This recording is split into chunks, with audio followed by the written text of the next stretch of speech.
नमस्कार, डेली 24 भारत देख रहे हैं आप। मैं हूं आपके साथ साहिल धुलिया। बुलेटिन की शुरुआत करेंगे।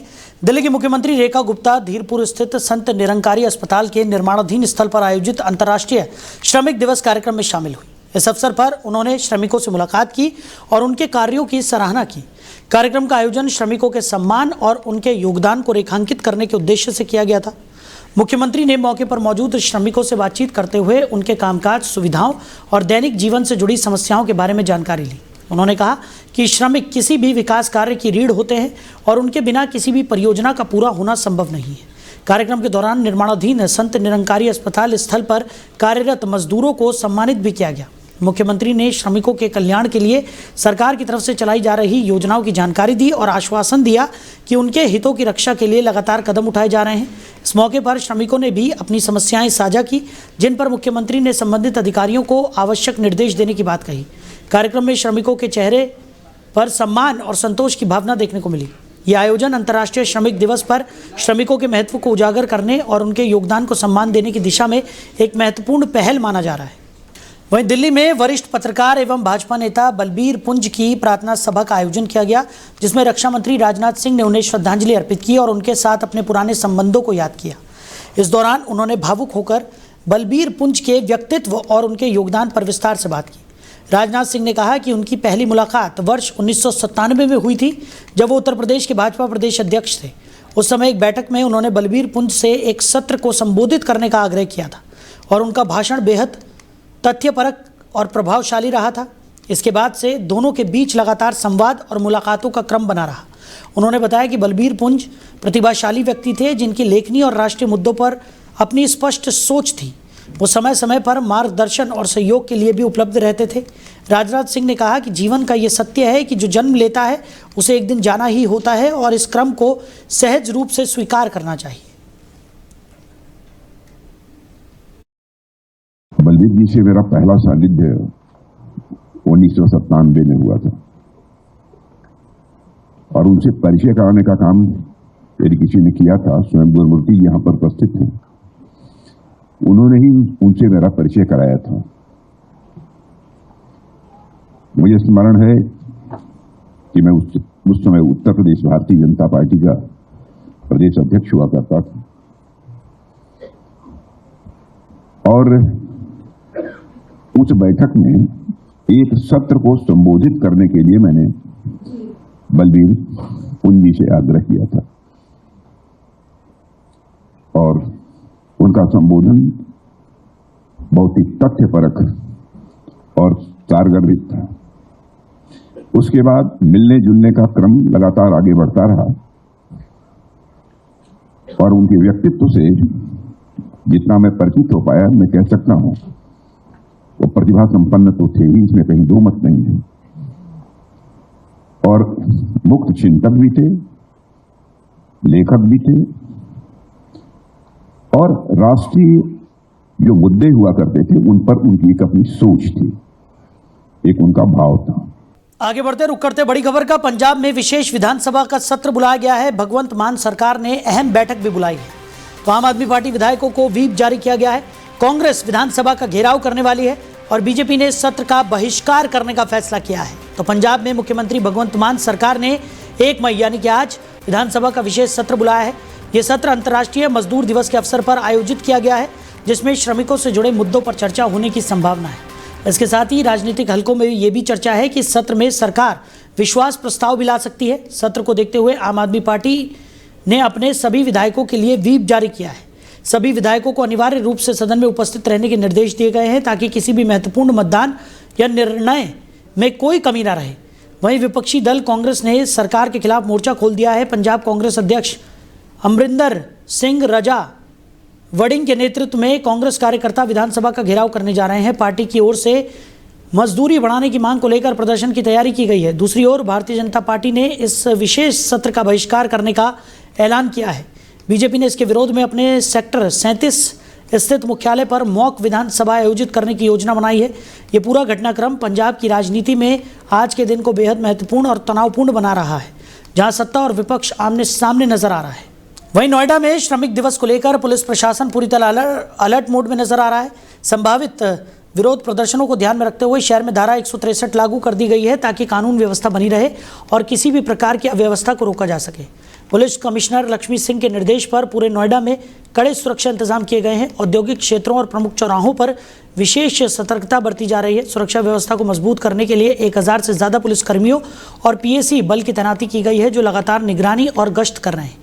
इसी क्रम में पुलिस कमिश्नर लक्ष्मी सिंह ने फेज 2 क्षेत्र का दौरा कर मौके पर हालातों का जायजा लिया। उन्होंने सुरक्षा व्यवस्था की समीक्षा करते हुए अधिकारियों को आवश्यक दिशा निर्देश दिए और स्पष्ट किया कि किसी भी स्थिति से सख्ती से निपटा जाएगा। पुलिस प्रशासन का मुख्य उद्देश्य श्रमिक दिवस के दौरान शांति और व्यवस्था बनाए रखना है। इसके लिए संवेदनशील क्षेत्रों में अतिरिक्त निगरानी रखी जा रही है और किसी भी तरह की गड़बड़ी करने वालों पर कड़ी नजर रखी जा रही है।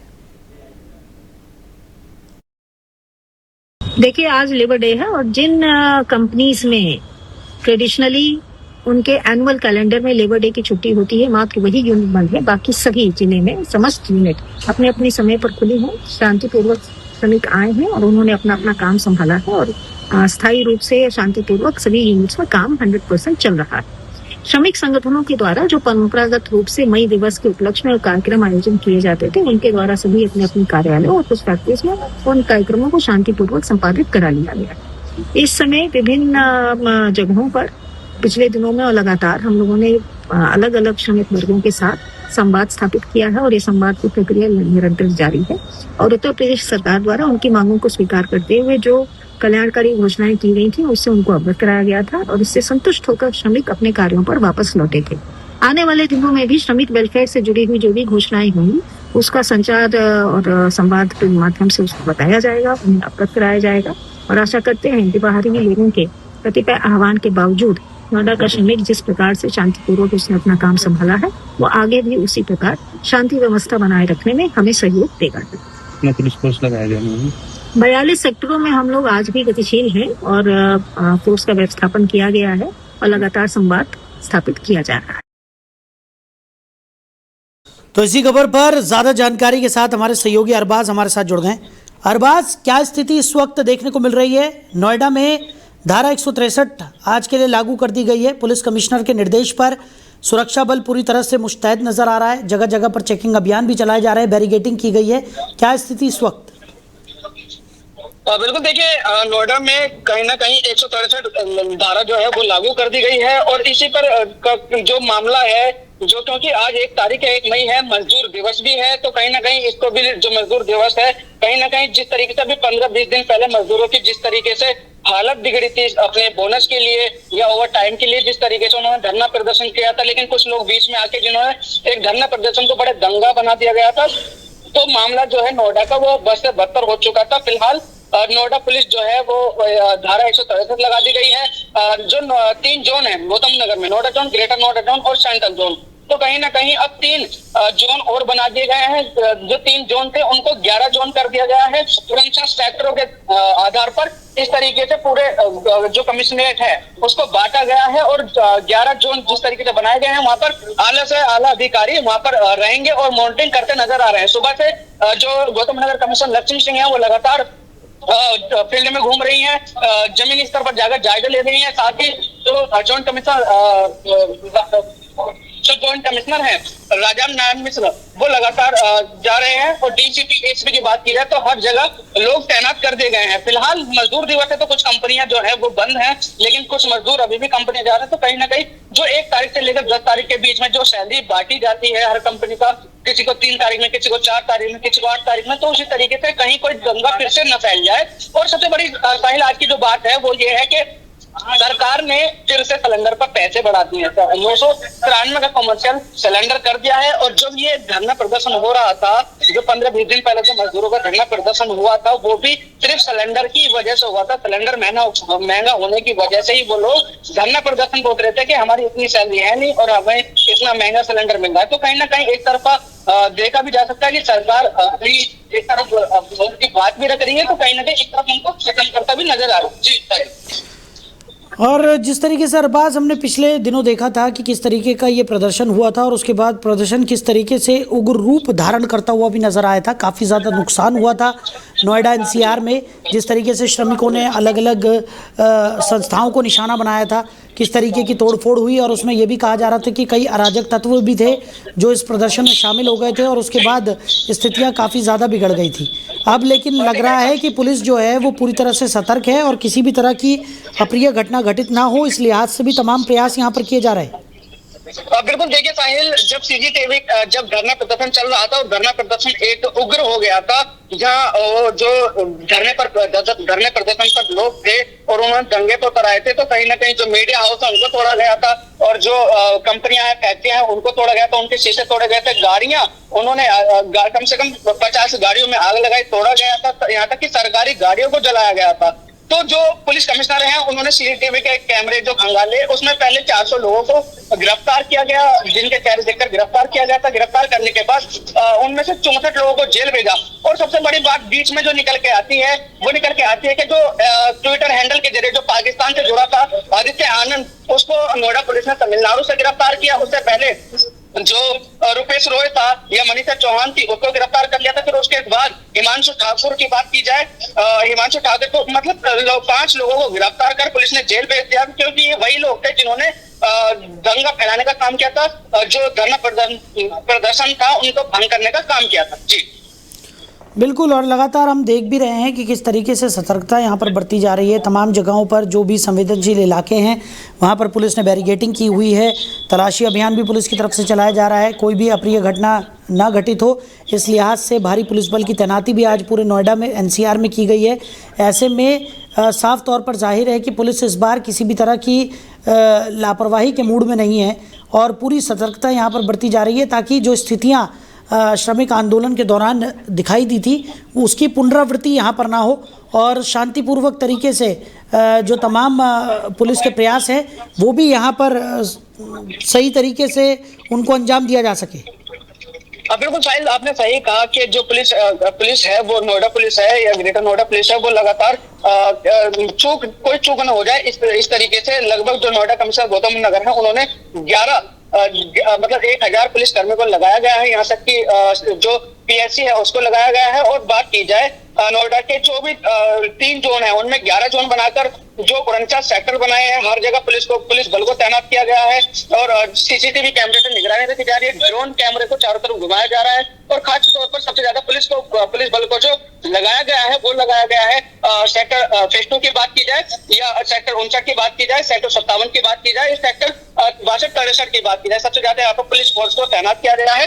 और साथ ही साथ जो पुलिस है उनका साफ तौर पर कहना है जो आम आदमी है उनको भी समझाने का काम किया कि आप किसी भी बहकावे के तरीके चक्कर में ना आए और ऐसा कुछ भी मसला होता है तो पुलिस को बताएं, किसी के कहने पर कोई धरना प्रदर्शन न करें, किसी से बातचीत करने की कोशिश न करें। फिलहाल 1 से 10 तारीख के बीच में जिस तरीके से जो हालात बनेंगे या बनने वाले हैं वो देखने वाली फाइल सबसे बड़ी बात होगी, क्योंकि सैलरी जिस तरीके से सरकार द्वारा योगी आदित्यनाथ की सरकार ने बोला गया था कि मजदूरों की जितनी भी समस्याएं हैं उनका समाधान होना चाहिए। तो जो कुछ कंपनियां सरकार ने बोला कि इनके 2-2 हजार रुपए बढ़ा दे, लेकिन 2-2 हजार में जो इनको 10 मिलते तो उनको 12 कर दिया, 12 से 14 कर दिया। तो वही चीज है कि 2000 के लिए वो धरना प्रदर्शन में थोड़ी बैठे थे, क्योंकि उनके और भी खर्चा है। क्योंकि जिस तरीके से गुरुग्राम में जो अपनी सैलरी को डबल करने के चक्कर में थे उनकी वहां पे पूरी हुई थी। गुरुग्राम में सबसे पहले मामला चला था, उसके बाद नोएडा के मजदूर हैं, क्योंकि साहिल औद्योगिक क्षेत्र है, लाखों कंपनियां हैं यहाँ पर और फैक्ट्रियां हैं, क्योंकि सबसे ज्यादा उत्तर प्रदेश में नोएडा पर निगाह रहती है, क्योंकि सबसे ज्यादा फैक्ट्रियां हैं, कंपनियां यहाँ पर हर कंपनी में 10-15 हजार लोग काम करते हैं। और कहीं ना कहीं देखा जा सकता है इसी चीज पर कि जो भी हालात बने या बनेंगे वो सबसे बड़ी बात होगी। फिलहाल जो मौके की हालात की बात की जाए तो पुलिस तैनात है, मुस्तैद है, तब्दील कर दी गई है, छावनी में तब्दील कर दी गई है पूरे नोएडा को। इस वक्त हर जगह पुलिस बल को तैनात कर दिया गया है, फोर्स लगा दी गई है, यहाँ तक कि चप्पे चप्पे पर पुलिस सड़कों पर भीड़, जहाँ पर सबसे ज्यादा बाजार भीड़ की बात की जाए वहां पे सबसे ज्यादा पुलिस फोर्स लगाई है। फिलहाल मामला बड़ा शांत है, क्योंकि मजदूर दिवस है तो कुछ कंपनियों की छुट्टियां हैं, कुछ लोग कंपनियों में पहुंच रहे हैं। जी चलिए अरबाज, हमारे साथ जुड़ने के लिए, इस तमाम चर्चा के लिए, इस तमाम जानकारी के लिए आपका बहुत शुक्रिया। तो श्रमिक दिवस पर नोएडा पुलिस पूरी तरह से अलर्ट मोड पर नजर आ रही है। विरोध प्रदर्शन के बीच धारा 163 लागू कर दी गई है। 1000 पुलिसकर्मी और PSC बल को भी तैनात किया गया है ताकि किसी तरह की कोई अप्रिय घटना घटित ना हो। वहीं नोएडा में जिलाधिकारी की तरफ से ईवीएम वीवीपैट वेयर हाउस का मासिक निरीक्षण किया गया। कलेक्ट्रेट परिसर स्थित इस वेयर हाउस की सुरक्षा व्यवस्था का गहनता से जायजा लिया गया। निरीक्षण के दौरान मुख्य द्वार पर लगे ताले और सील की बारीकी से जांच की गई, जो पूरी तरह सुरक्षित पाई गई। इसके साथ ही वेयर हाउस में स्थापित सभी सीसीटीवी कैमरों की कार्यप्रणाली भी परखी गई और सभी कैमरे सुचारू रूप से संचालित मिले। जिलाधिकारी ने वेयर हाउस के अंदर साफ सफाई और रखरखाव की स्थिति का भी निरीक्षण किया। परिसर में स्वच्छता संतोषजनक पाई गई, जिससे स्पष्ट हुआ है कि नियमित देखभाल की जा रही है। सुरक्षा के लिहाज से तैनात कर्मियों को आवश्यक दिशा निर्देश दिए गए ताकि भविष्य में भी सुरक्षा मानकों का कड़ाई से पालन सुनिश्चित किया जा सके। तो निरीक्षण के दौरान जिला निर्वाचन अधिकारी ने सभी व्यवस्थाओं की समीक्षा करते हुए संतोष जताया। उन्होंने कहा कि वेयर हाउस की सुरक्षा और संचालन से जुड़ी सभी व्यवस्थाएं दुरुस्त पाई गई हैं। यह निरीक्षण आगामी चुनावी प्रक्रियाओं को ध्यान में रखते हुए बेहद महत्वपूर्ण माना जा रहा है, जिससे ईवीएम और वीवीपैट मशीनों की सुरक्षा पूरी तरह सुनिश्चित की जा सके। वहीं नोएडा में श्रमिक दिवस को लेकर पुलिस पूरी तरह से अलर्ट मोड में नजर आ रही है। संभावित विरोध प्रदर्शनों को ध्यान में रखते हुए पुलिस कमिश्नर लक्ष्मी सिंह ने फेज 2 हौजरी कॉम्प्लेक्स सेक्टर 82 और नया गांव क्षेत्र में फ्लैग मार्च किया। इस दौरान सुरक्षा व्यवस्था का जायजा लिया गया और पुलिस बल को सतर्क रहने के निर्देश दिए गए। कानून व्यवस्था बनाए रखने के लिए पूरे कमिश्नरेट को 11 जोन और 49 सेक्टर में विभाजित किया गया है। 30 अप्रैल से 8 मई तक धारा 163 लागू कर दी गई है ताकि किसी भी तरह की अव्यवस्था को रोका जा सके। पुलिस की तरफ से 50 से अधिक संवेदनशील स्थानों पर ड्रोन और सीसीटीवी कैमरों के माध्यम से निगरानी की जा रही है। औद्योगिक क्षेत्रों, प्रमुख चौराहों और भीड़भाड़ वाले इलाकों में 1000 से अधिक पुलिसकर्मियों और पीएससी की तैनाती की गई है। सरकारी दफ्तरों के आसपास ड्रोन उड़ाने पर प्रतिबंध लगाया गया है और बिना अनुमति भीड़ एकत्रित करने पर भी कड़ी कार्रवाई की चेतावनी दी गई है।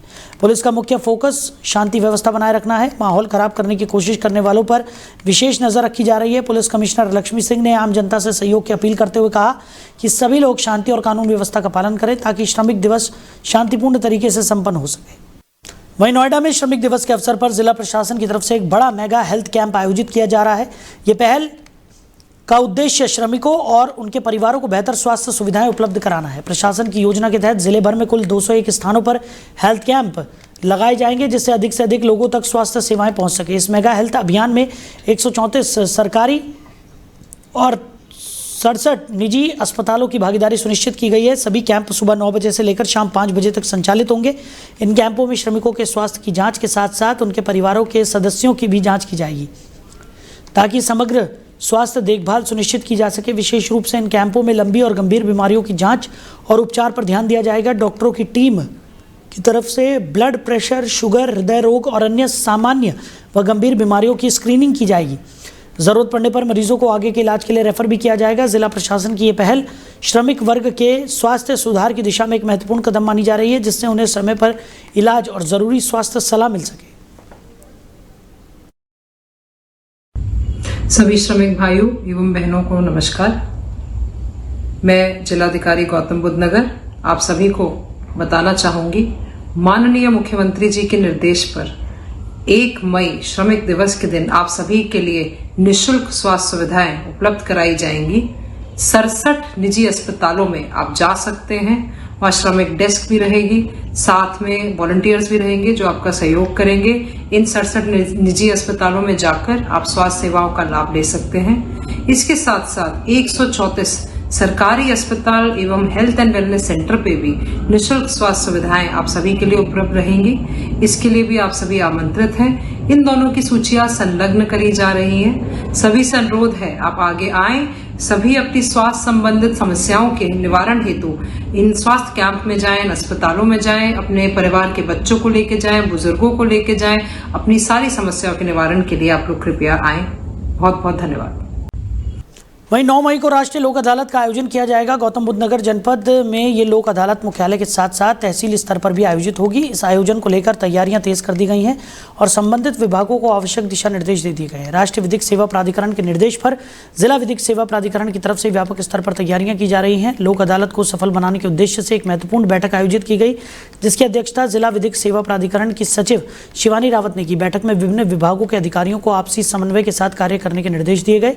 इस दौरान अधिक से अधिक मामलों में समन तामील कराने पर विशेष जोर दिया गया ताकि ज़्यादा से ज़्यादा वह अधिकारी लोक अदालत का लाभ उठा सके। साथ ही लोक अदालत के व्यापक प्रचार प्रसार के लिए भी दिशा निर्देश जारी किए गए, जिससे आम जनता को इसकी जानकारी मिल सके और वो अपने मामलों को त्वरित निस्तारण करा सकें।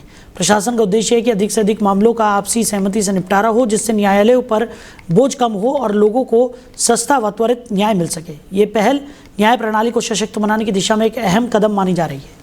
वहीं शामली में सेवा, समर्पण और संवेदनशीलता का अनूठा उदाहरण सम्मान रसोई में देखने को मिला, जहां जरूरतमंदों को सम्मान पूर्वक भरपेट भोजन कराया गया। इस पहल में शामली क्राउन के सहयोग से बड़ी संख्या में जरूरतमंद लोगों तक भोजन पहुंचाया गया, जिससे उनके चेहरों पर संतोष और खुशी साफ नजर आई। इस अवसर पर डॉक्टर निशांत गुप्ता और अजय संगल विशेष आमंत्रण पर पहुंचे और अपनी गरिमामयी उपस्थिति दर्ज कराई। दोनों समाज सेवियों ने स्वयं अपने हाथों से लोगों को भोजन परोसकर सेवा भावना का परिचय दिया। उन्होंने नर्स सेवा ही नारायण सेवा के संदेश को व्यवहार में उतारते हुए समाज के अन्य लोगों को भी ऐसे कार्यों में आगे आने के लिए प्रेरित किया। कार्यक्रम के दौरान उन्होंने कहा कि समाज के सक्षम वर्ग का ये कर्तव्य है कि वो समय समय पर जरूरतमंदों की सहायता के लिए आगे आए। ऐसे प्रयास न केवल मानवता को मजबूत करते हैं, बल्कि समाज में आपसी सहयोग और भाईचारे की भावना को भी बढ़ावा देते हैं। इस सेवा कार्य में दीपांशु मिगलानी, वरिष्ठ पत्रकार वंश छाबड़ा सहित कई समाजसेवी मौजूद रहे। सभी ने सामूहिक प्रयास से यह अभियान सफल बनाया। सम्मान रसोई का ये प्रयास लगातार ज़रूरतमंदों को सम्मान और साथ के साथ भोजन उपलब्ध कराना रहा। वहीं ग्रेटर नोएडा जिला कारागार गौतम बुद्ध नगर का मासिक निरीक्षण संपन्न हुआ। इस दौरान जिला विधिक सेवा प्राधिकरण की सचिव शिवानी रावत ने जेल का विस्तृत निरीक्षण कर व्यवस्थाओं का जायजा लिया। निरीक्षण के समय जेल में कुल 2514 बंदी निरुद्ध पाए गए, जिनकी स्थिति और सुविधाओं को लेकर जानकारी ली गई। निरीक्षण के दौरान शिवानी रावत ने बंदियों से सीधे संवाद कर उनके मुकदमों की स्थिति और उन्हें मिल रही विधिक सहायता के बारे में चर्चा की। उन्होंने सुनिश्चित किया कि सभी बंदियों को या तो निजी अधिवक्ता या जिला विधिक सेवा प्राधिकरण के माध्यम से कानूनी सहायता उपलब्ध हो रही है। साथ ही जेल प्रशासन को बंदी कार्ड अपडेट रखने के निर्देश भी दिए गए, ताकि प्रत्येक बंदी का रिकॉर्ड व्यवस्थित बना रहे। जेल अस्पताल का भी निरीक्षण किया गया, जहां भर्ती बंदियों से उनके इलाज और सुविधाओं को लेकर फीडबैक भी लिया गया। इसके अलावा भोजन की गुणवत्ता जांचने के लिए पाकशाला का निरीक्षण किया गया, जहां स्वच्छता बनाए रखने और भोजन की गुणवत्ता बेहतर रखने के निर्देश दिए गए। निरीक्षण के दौरान जेल अधीक्षक और जेलर भी मौजूद रहे। कुल मिलाकर व्यवस्थाएं संतोषजनक पाई गई और आवश्यक सुधारों के लिए निर्देश भी जारी किए गए। वहीं गाजियाबाद के थाना शालीमार गार्डन क्षेत्र में पुलिस और बदमाशों के बीच मुठभेड़ का मामला सामने आया है। इस कार्रवाई में एक लुटेरा पुलिस की जवाबी फायरिंग में गोली लगने से घायल हो गया, जिसे मौके पर ही गिरफ्तार कर लिया गया। घायल बदमाश को उपचार के लिए अस्पताल में भर्ती कराया गया। पुलिस के अनुसार टीम क्षेत्र में नियमित चेकिंग अभियान चला रही थी। इसी दौरान संदिग्ध मोटरसाइकिल सवार बदमाशों को रोकने का इशारा किया गया, लेकिन वो भागने लगे। पुलिस ने पीछा किया तो बदमाशों ने फायरिंग शुरू कर दी। जवाबी कार्रवाई में एक बदमाश के पैर में गोली लग गई, जबकि उसका साथी मौके का फायदा उठाकर फरार हो गया। गिरफ्तार आरोपी के कब्जे से एक अवैध 315 बोर तमंचा, खोखा, कारतूस और वारदात में इस्तेमाल की गई मोटरसाइकिल बरामद की गई है। प्रारंभिक जांच में सामने आया है कि आरोपी शातिर अपराधी है और उसके खिलाफ पहले से कई आपराधिक मुकदमे दर्ज हैं। फिलहाल पुलिस फरार बदमाश की तलाश में दबिश दे रही है और पूरे मामले में आगे की कानूनी कार्रवाई की जा रही है। आपराधिक घटनाओं पर लगाम लगाने के दृष्टिगत थाना शालीमारगढ़ की एक टीम डीएवी कट के पास आज 1 मई 2026 को चेकिंग कर रही थी। चेकिंग के ही दौरान सामने डीएलएफ स्कूल की तरफ से एक बाइक पे 2 सवार आते दिखे, जिनको पुलिस टीम द्वारा जो है रुककर चेकिंग हेतु रुकने का इशारा किया गया। बजाय रुकने के अपनी बाइक मोड़ते हुए प्रेम गली में तेज़ी से भागने लगे। संदेह की दशा में पुलिस टीम द्वारा उनका पीछा किया गया। भागने के दौरान हड़बड़ी में कूड़े के ढेर से बाइक स्लिप हो गई। पुलिस को अपने नज़दीक आता देखकर उनके द्वारा पुलिस पर जान से मारने की नीयत से फायर किया गया। प्रत्युत्तर में पुलिस टीम द्वारा आत्मरक्षार्थ फायर किया गया, जिसमें से एक के पैर में गोली लग गई। दूसरा जो है बदमाश मौके से अंधेरे का फ़ायदा उठाकर फरार हो गया। घायल बदमाश को कब्जे हिरासत लेकर पूछताछ की गई तो उसका नाम गौरव उर्फ कुबेर सन ऑफ दिलीप सिंह, जो गरिमा गार्डन थाना टीला मोड़ गाजियाबाद का निवासी है, उम्र लगभग 27 वर्ष है। उसके पास से मौके से एक अदद चोरी की मोटरसाइकिल होंडा साइन, एक अदद 315 बोर देसी तमंचा, एक खोखा कारतूस व एक जिंदा कारतूस बरामद हुए हैं। आपराधिक घटनाओं पर लगाम लगाने के दृष्टिगत थाना शालीमारगढ़ वहीं लखनऊ में जयंत चौधरी के निर्देश पर राष्ट्रीय लोकदल का एक प्रतिनिधि मंडल उत्तर प्रदेश सरकार के कैबिनेट मंत्री ए.के. शर्मा से उनके आवास पर मिला। इस प्रतिनिधि मंडल का नेतृत्व पूर्व विधायक वारिस राव ने किया, जहां जनहित से जुड़े कई महत्वपूर्ण मुद्दे उठाए गए। बैठक में नगर निकायों में लागू स्वकर प्रणाली में अनियमितताओं, बढ़े हुए कर निर्धारण और पारदर्शिता की कमी पर विस्तार से चर्चा हुई। प्रतिनिधिमंडल ने कहा कि इन खामियों के कारण आम जनता पर आर्थिक बोझ बढ़ रहा है, जिसे जल्द ठीक किया जाना जरूरी है। इसके अलावा स्मार्ट मीटर लागू होने के बाद उपभोक्ताओं को हो रही समस्याएं भी प्रमुखता से उठाई गई। अधिक बिलिंग, तकनीकी खामियां और शिकायतों के समाधान में देरी जैसे मुद्दों पर मंत्री का ध्यान आकर्षित किया गया। प्रतिनिधिमंडल ने मांग की कि इन समस्याओं के समाधान के लिए ठोस नीति बनाई जाए और संबंधित अधिकारियों को स्पष्ट निर्देश दिए जाए। मंत्री ए.के. शर्मा ने सभी बिंदुओं को गंभीरता से सुनते हुए आश्वासन दिया कि सरकार जनहित के मुद्दों पर संवेदनशीलता के साथ कार्य कर रही है और जल्द समाधान सुनिश्चित किया जाएगा। इस मौके पर अनिल कुमार, प्रसन्न चौधरी, गुलाम मोहम्मद और अशोक बलियान सहित अन्य लोग मौजूद रहे। वहीं ग्रेटर नोएडा धनकौर क्षेत्र के रोशनपुर गांव में एक दर्दनाक हादसा सामने आया, जहां स्कूल बस से उतर रही 5 साल की मासूम बच्ची की मौत हो गई। बताया जा रहा है कि बस चालक की लापरवाही के कारण यह हादसा हुआ, जिसमें बच्ची बस के नीचे आ गई और मौके पर ही उसकी दर्दनाक मौत हो गई। घटना के समय बस में कोई हेल्पर या परिचालक मौजूद नहीं था, जिससे सुरक्षा में बड़ी चूक सामने आई है। प्रत्यक्षदर्शियों के अनुसार बच्ची बस से उतर रही थी, तभी चालक ने लापरवाही बरतते हुए बस आगे बढ़ा दी, जिससे वो उसकी चपेट में आ गई। हादसे के बाद चालक बस को मौके पर ही छोड़कर फरार हो गया। घटना से गुस्साए परिजनों ने स्कूल प्रशासन पर गंभीर आरोप लगाए हैं और लापरवाही के लिए जिम्मेदार लोगों के खिलाफ सख्त कार्रवाई की मांग की है। सूचना मिलते ही थाना धनकौर पुलिस मौके पर पहुंची और बस को कब्जे में लेकर जाँच शुरू कर दी है। पुलिस फरार चालक की तलाश में जुटी हुई है और पूरे मामले की जांच की जा रही है। ये घटना स्कूल परिवहन व्यवस्था में सुरक्षा मानकों को लेकर गंभीर सवाल खड़े करती है। प्रशासन से उम्मीद की जा रही है कि दोषियों के खिलाफ कड़ी कार्रवाई की जाएगी, ताकि भविष्य में ऐसी घटनाओं की पुनरावृत्ति ना हो सके। तो फिलहाल इस बुलेटिन में मेरे साथ इतना ही। आप बने रहिए। नमस्कार।